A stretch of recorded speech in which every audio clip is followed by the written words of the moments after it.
All right, ready? Yep. Well, hello, this is Jim Morgan with Life's Co-Pilot, and I'm real excited. We got Kevin Dolen on here today, and I'll let you tell who you're with and all that kind of stuff because I know that you have certain rules you have to play by. So I'll let you deal with that. But Kevin, I've known for quite some time. He is a real good financial guy, knows his business in that range. And we are going to talk about something that I think a lot of people don't really know about, and that is really the ins and outs of Social Security. How does it work? When's the best time to take it? Why is that the best time to take it? When is what happens with spousal? All the stuff that goes along with Social Security. So Kevin, I'm going to kind of turn it over. Introduce yourself, who you're with, and whatever you want to say from that standpoint. Yeah, thanks for having me, Jim. And you're right, from a compliance standpoint, they don't like me to actually say the firm. I'm with a national firm. Jim can give you or share that information if you choose to want to talk to me directly. He can give you some contact information for me. But I've been doing this for about 28 years. I hold a CFP, which is a Certified Financial Planner. I also hold a CPWA, which is a certified private wealth advisor, along with CRPC, Chartered Retirement Planning Counselor, and an APMA, which is accredited portfolio manager, which basically means I do portfolio construction, things of that nature. That's what that stands for. So, been doing this for a while. Work with primarily individuals, clients, just like you and me, kind of all over the age, anywhere from 20 to I think my oldest client just turned 98 this year. So I have a broad range of clients and provide them financial guidance and financial help to hopefully make their money last as long as they do. Well, that's very good. Well, I know that's how we got to know each other because I was taking over for running a trust for my uncle, and so you had been his advisor for quite some time. So, That's correct. so tell me, Social Security, okay? It's like I know you can take it when what at 62, unless there's all kinds of things there. So, could you kind of tell us a little bit about someone coming because we have boomers, I am in the middle of the boomer age group, okay, and so a lot of my peers have already gone on to Social Security. Many of them are waiting till they're 70, so could you kind of give us a little overview of what to be thinking about in that whole process? Sure. Social Security, you're right. The earliest you can take it is at 62. The year it stops accumulating or growing would be the age of 70. Now, if you choose to take it there's the full retirement eligibility for people, I think after 1963 is 67. So if you're born after 1963, your full retirement eligibility is 67. And what that basically means is at 67, you'd get 100% of your benefit. Now, if you choose to take it at 62 or 66, 65, and so forth and so on, it keeps on going down. It lowers your benefit to about 60% of where it was at that full retirement eligibility. Then after 67, it would then continue to grow for another 3 years. And actually, at that rate, it grows at about 8% a year. So it cap off at roughly about 120%. So by waiting, you're going to benefit by higher credits. Now, one thing I always remind clients is that it's not a hard fast rule at 62 or 67 or 70. Your Social Security will gradually increase, actually daily. It goes up daily, incrementally daily. So whether you take it at 62, 63, 64, or whether 64 and a half, it's just going to incrementally move up that scale until eventually it will cap out, like I said, at 70 years old. And then at 70, there's absolutely no point of waiting any longer to start it because it will no longer grow at any rate anymore. Yeah, at that point you're just basically wasting money if you don't start pulling it out. So yeah, Correct. And you're gonna there's get always those monthly benefits. yeah, and it's always a matter of just trying to figure out when you need the money and when you have to start. It's always beneficial to wait because also Social Security is one of those few things that will continue to be adjusted for inflation. So every year it's going to be adjusted by, there'll be a cost of living adjustment and that'll be adjusted. So if it's a higher benefit, obviously it behooves you to have, you'll have a higher inflation adjustment on it, right? And the problem is it doesn't go up as much because they, unfortunate reality and the government's infinite wisdom, they strip out energy costs and food costs, are two of the big components that really affect seniors the most, and they unfortunately strip that out of the inflation calculations. But you do They get just a basically go off electronics, right? So as they're going basically, yeah. So it's like that's why it's never as much as you'd want it to be, right? But right. it does get adjusted, which is beneficial to clients to keep up with the erosion of inflation on their income. Well, one of the things that why I wanted to have this conversation for people is, a lot of people, I don't know if they've not been handling the finances for their family members or whatever, their older family members, they may not really realize what that money is. Okay, but as you know, I've been dealing with my uncle for a decade or better, and the same thing with my mom. And I see what theirs, they're in their, my uncle just passed at 95, what their social security was because of the timeline they were doing this.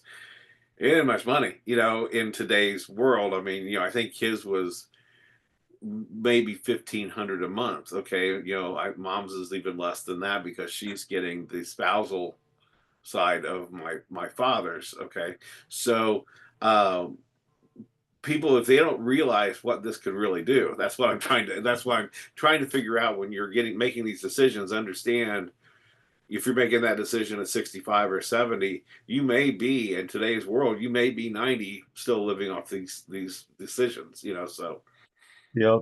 And it's important to know that also from a timing standpoint, sometimes because the way Social Security works is as long as you have your credits, which is not very much, it's just having to work 40 credits, which is basically, working 4 or 5 years.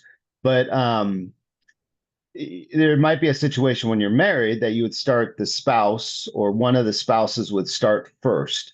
Usually, then you would wait on the spouse that earned more money to delay his, especially in a lot of cases. And this isn't always true, but in some cases where there's a disparity in ages, or and oftentimes the in some cases where the husband had made more than the wife, it oftentimes made sense to wait on the husbands because also on the flip side that I think the gift to our wives is that we tend to die early and they don't have to put up with us for quite the length of time. So a lot of times they will step into the husband's Social Security. Now, like I said, that's not always the case. Sometimes the other spouse made more money, and you have to kind of balance out who makes the most sense because whoever had the highest benefit, the other person would step into that person's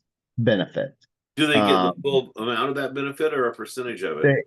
they do. They get the full amount, and what Okay. it's called, it's a spousal. They still technically they still retain their benefit, but then they get a spousal step up of whatever to make up the difference. So in essence, if if if the husband was getting $1,000 and the wife was getting $2,000, and the wife passes away, then the husband would get 1,000 added to his to make 2,000. In essence, it's basically the So higher basically, just the as higher of the it's the two. higher one of the two. Technically, it's theirs plus whatever, but it's really the highest one. Yeah, for all practical purposes, just say they get the best one. Okay. Well, that's good. I mean, at least that is, because I've always heard this thing about the half part. Well, that's where I was getting confused. Okay, because you know you're keeping yours plus half of theirs or whatever it And is. that's why you're living. So if case in point, if the husband's was 200 or $2,000, and the wife's benefit was only 800 on her own. What then she can apply for his benefit, which is half, which would be better than her on her own merits, so to speak. So so they would then get half. So in that case, the husband, they're both living. The husband gets 2,000. She was only going to get 800. So half of 2,000 was better. So she's going to get 1,000. So he would get the 2,000. She would get the 1,000, and then that's how they'd go on. Now, when someone passes away, then whoever had the higher benefit would remain getting that benefit. So they can actually do that where they can just get during the living time they can get half of whatever it is if it's that much of a disparity or Correct. And it happens a lot, when you have one person might have stayed at home, been stayed at home their whole working career or most of their working career, and they just didn't earn enough money to to justify or to make more than half of what the other spouse's benefit is. So it's whatever the better of the two. well, that's interesting. Another thing that we've had conversations on some of these earlier expert panels was there's many times that family caregivers put themselves in really bad situations because maybe they were, the person who came in to, the sibling that came in to move in with mom and dad to take care of mom and dad or whatever the situation was, the family was paying them under the table. There was no, you know, FICA. There was none of that kind of stuff going on. They thought they were saving money, but that person may have been a stay-at-home mom before, may have been, because a lot of times it's the daughter that gets stuck in that role. Um, and all of a sudden, mom, dad die. They don't own the house. The family, sells the house. So all of a sudden now they're homeless. And a lot of times they may not have that 5 years worth of uh, reported income to even qualify for Medicare and all the, or for Social Security and all that kind of stuff. So that's something that we've tried to address to people that trying to save money sometimes can actually cost you big money. That they don't get a fee base if they're taking care of mom or dad. Well, it's that's true, and sometimes people own their own business or they work in jobs that they pay themselves without really doing FICA. They can kind of burn themselves from the standpoint of that they have no Social Security earnings, so their income was going to be pretty small in retirement, and that's the case too. More or their wife's more, then they'll apply half of their benefit and they'll be able to have half that. I mean, I think ideally, when they put the benefit in, most times there is one working person when Social Security was established, and that's probably Right. where that role came from originally, I would assume. Well, I mean, I've done homes where we do with caring transitions. We help downsize and do estates and all that kind of stuff. And there was a gentleman that I remember he was a significant other for this person who passed, but he was not married to her, and he had been an independent contractor his whole life and had never doing everything without paying the taxes on it. He was 80 years old. He got no Social Security. He had no, he was still out trying to get odd jobs to keep his head above water. So I got a chance to see that firsthand. With that particular individual, and there's more out there like that. That's why some people need to be aware of why you need to get this stuff done. So Yeah. Yeah, and you definitely want to be careful. And you can look back. I mean, Social Security is based off the average of 35 working years index for inflation. So let's just say you might have only worked 25 years. That means you're going to have 10 you're going to have 10 zeros on the record, right? So, and we all look back, and a lot of people we're used to seeing those Social Security statements where they'll look back at our income. Now, bear that in mind, like when we were working in college or high school, or didn't make much money, or first out of school, but that first job maybe it was $20,000 a year, in today's dollars would be inflated, so it's a lot better than a zero, right? So, but over, I guess, the course of time, you figure if people begin working when they're 15 or 20 years old, usually there's enough dates in there, enough years in there if they retire at 62 or 65 or 67 to have all those years at least accounted for, 35 years at least accounted for that they'll index for inflation. Because once you make a certain amount of money too, Social Security will cap out. It's not an infinite amount. So Social Security also bear this in mind that once you make over a certain income, you're no longer taxed on Social Security. Your FICA then drops off. I think it's about 180,000 right now, and that's indexed for inflation, which also used to be for Medicare too. It used to drop off, but they changed that probably about, it's been probably about 10, 12 years. So that 2.9% or that 0.9% or 2.2 again, mixed up. The 2.9% is still carried over. There's an add if you make over 250, there's an added 0.9% that's added to Medicare, but there's no cap to Medicare. There's only a cap to Social Security. So, do you have any recommendations for someone coming up towards this time frame where, you made the comment the higher income, normally we want to try to keep them going till 70. I guess it really wouldn't matter if they were still working or not, as long as they hadn't taken Social Security. That makes sense, or Yeah, I mean, it's going to move the needle to a degree, but the 35 years are what really moves the needle. I mean, yes, you could say you're dropping off. Social Security projections also make the assumption that you work towards whatever that date is, 67. So it's making the assumption that you're going to make whatever, $100,000 a year up until 67. And that's what the Social Security is based off of. So if you okay. were to say, hey, I'm going to quit at 60, there'd theoretically be 7 years of zeros where they'd have to go farther back, probably in your work record, to pull up lower numbers, even index for inflation, they might be lower, which would throw off the calculation a little bit. Okay. Well, what about the uh just I had a question that went out of my head. Let me think. But anyway, there was so you basically okay, well, so let's just go back to what you just said. So basically calculated up to 67. So let's say somebody wanted to try to capitalize on those extra 8%.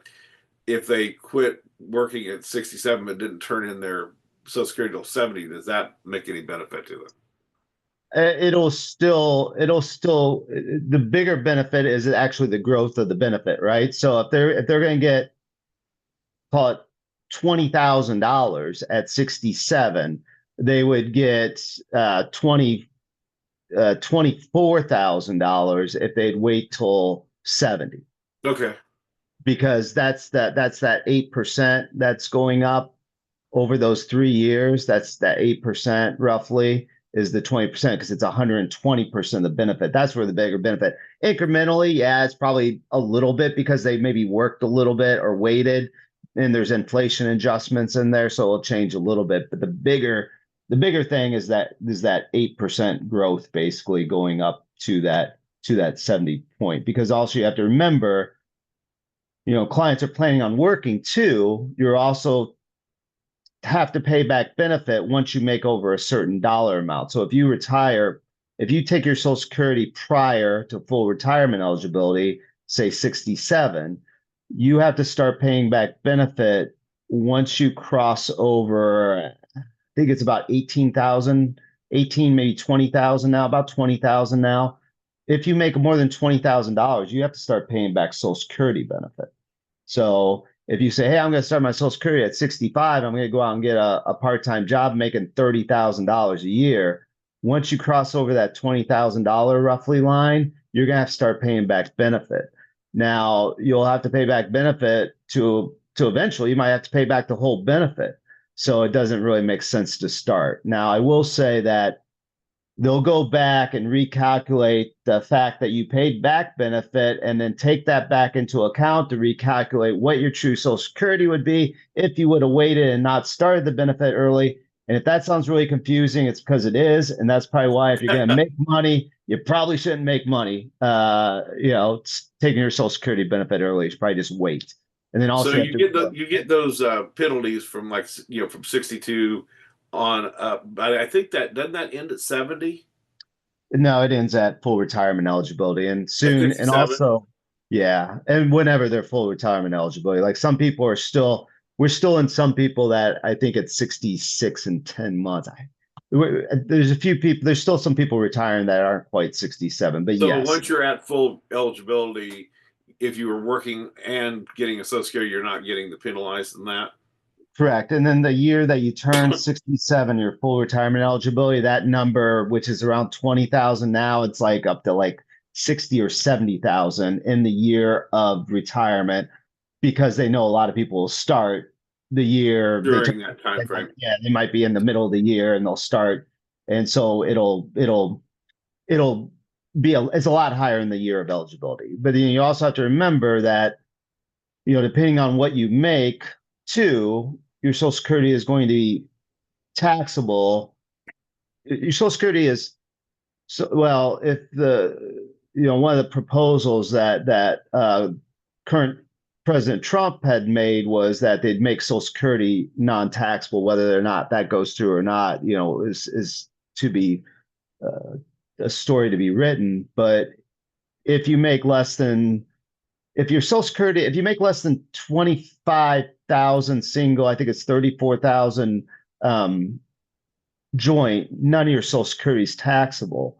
Your Social Security and how they figure what is taxable, they take 50% of your Social Security. So let's say you make $20,000 in Social Security. Then they say, okay, of that $20,000, they'll take 50%, calculate 50%. So they'd say your income is only 10,000 from a taxable level. And since it's below that 25,000, you wouldn't be taxed on that. Okay. Then when you hit, it's about 34,000 joint to about 45,000 joint, 25,000 joint to 45,000 joint, or 30 30,000 joint to about 45,000 joint, I think. Then it's going to be 50% taxable. So that means half your Social Security is going to be taxable. And then once you're over 44,000 roughly joint, then 85% is going to be taxable of your Social Security. So your Social Security is going to be fully taxable, but it'll be taxable either at 85% will be taxable, 50% will be taxable, or zero. But you can see it doesn't take much money to get you above for a joint couple, and they calculate both their Social Security at 50% to get them in the get them into that above 85% taxable rate. Because that also because you have to add on if they're pulling money out of IRAs, part-time Yeah. job, dividends, interest. The only thing that won't count, which is what makes a Roth fairly powerful, is Roth distributions from Roth do not count towards your. Because they've Uh, already paid taxes on it, right? Correct. You pay No. taxes on the principal. You haven't paid tax on the growth, but the benefit of the Okay. Roth is the tax. It's a tax-free growth. So Right. when you pull that out, there's no taxable consequence. So it doesn't go against that calculation, which is one of the few things it does. Because even municipal bond interest figures into the calculation, even though it is technically tax-free. It's still you still have to put that in for that income tax calculation. Well, very good. Well, what other things should we people need to know about before they start making these decisions? Kind of a rule of thumb, if you have income and if you have especially non-qualified income, you should wait. Okay. And if you have non-qualified assets, as far as money in the checking and savings account, and you have large amounts, you should wait. I mean, there's very few things that are going to guarantee an 8% growth rate, right? Social Right. Security is one of them. If you believe there's a break-even analysis too. If you believe you'll live at least 11 years after starting Social Security, it behooved you to wait. So let's say if you're 67, you have to, I guess, have the belief that you'll live to be 78 to make it worthwhile. Now, I mean, you tell me when you're going to die, and I'll tell you when you should take Social Security in those cases, but that's kind of unknown, but it usually makes sense the longer the wait. And an unfortunate reality is most people start early and then they'll regret it in their 90s because they started early. Right. Um, you know, act in haste, repent at leisure, right? So there's been less money. And then the unfortunate reality is too that many people rely on Social Security to be, 60, 70, 80% of their income in retirement, whereas meant to be only just a kind of a catch-all for people that didn't have any means other than that. And also when Social Security went in place, we can go into the challenges of Social Security. That's our conversation, but originally when Social Security was placed, most people didn't live past 67, 68, right? The Right. average age was much longer. Now we have people, live, well, like I said, I have clients 98. I had a client, my oldest client passed away a couple of years back, was 103. So people live longer. People live Well, longer. yeah, I was going to say, I think that I remember statistically that the average person that was on Social Security when it first came out was only on Social Security for 6 months. Yeah, it was So pretty yeah. slow. Mhm. So that's why Social Security has some issues because they probably should have when I mentioned, now it's 67, they did put these rolling starts, which they did a while ago, and they haven't done it again. They should have kept them in place and kept pushing people up, just like they did actually raise the required minimum distribution age to 75 or 75 for people my age. It's 73 right now for people in that time frame. Uh, and also the Social Security that's taxed, that was also when they put that in place, that was, gosh, that was probably 20 years ago, right? So, and then they haven't indexed that. So 20 years ago, if someone made above 45,000, they were doing pretty well 20 years ago, but not quite, that they were considered fairly well off 20 years ago. Right. But now we all know that 44,000 in today's dollars isn't really that much as far as from a household income. You're probably just making ends meet, right? So that's why most people are caught up in Social Security being pretty much 85% taxable. Right. Well, Kevin, thank you so very much for this. I think this was great information. I think that it really, hopefully, it's helpful. If anyone wants to talk to you, I guess they can reach out to me, and I'll get you the contact. That way, we can stay within all the rules that are applied here. So, with all you guys, with all your titles and licenses and stuff. So, all righty. Well, thank you very much. I appreciate it. We've had a good crowd here today, so we'll talk to you later. I will make a copy of this and I'll send it to you. You can do with it as you please, and then we'll have it on Life's Copilot. It'll be, this video will stay on as long as Facebook will let us do it. On before they shut down the live ones. So I think they only leave them a month or so, but then we have the YouTube that will be out there for a while. It'll go out to. Uh, It'll be on our YouTube channel, Life's Copilot YouTube channel. It'll also go out on our monthly newsletter to about 10,000 emails. So I appreciate your time. Thank you so much. You're welcome. And enjoy your weather there. It looks pretty nice. Sounds pretty nice. All It's right. See you nice. later. Bye bye. See ya. Bye.